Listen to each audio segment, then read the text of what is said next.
Heroine మీరా jasmine విడాకులకు సిద్ధమవుతుందా అంటే అవుననే talk వినిపిస్తుంది. 2014లో అనూహ్యంగా దుబాయ్కి చెందిన software engineer Anil John Titan ను పెళ్లాడిన ఈ అమ్మడు తాజాగా విడాకుల కోసం దరఖాస్తు చేసినట్లు సమాచారం. తెలుగు, తమిళం, మలయాళం, కన్నడ భాషల్లో సూపర్ హిట్ సినిమాల్లో నటించిన మీరా పెళ్లి తరువాత సినిమాలకు గుడ్ బై చెప్పింది. అయితే ఏడాది నుంచి విభేదాలతోనే కలిసి సాగుతున్న ఈ జంట చివరికి విడిపోవాలనే నిర్ణయానికి వచ్చినట్లు తెలుస్తుంది.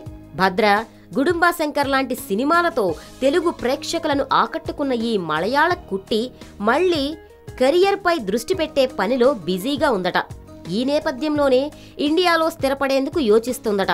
పెళ్లి తరువాత దుబాయ్లో సెటిల్ అయిన మీరా ఇటీవల పతు కల్పన కల్ అనే చిత్రం ద్వారా సెకండ్ ఇన్నింగ్స్ మొదలుపెట్టింది. దర్శకుడిగా డాన్ మాక్స్ డెబ్యూ మూవీ అయిన ఈ చిత్రంలో మీరా పోలీస్ ఆఫీసర్ పాత్ర పోషించింది. అలాగే మరో డెబ్యూ హీరో కాళిదాస్ జయరాంతో పూమారం అనే మలయాళ చిత్రంలో నటిస్తోంది.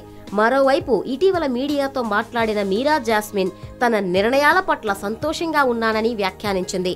ఇంతలోనే విడాకుల వార్తలు సినిమా ఇండస్ట్రీలో హాట్ టాపిక్ గా మారాయి.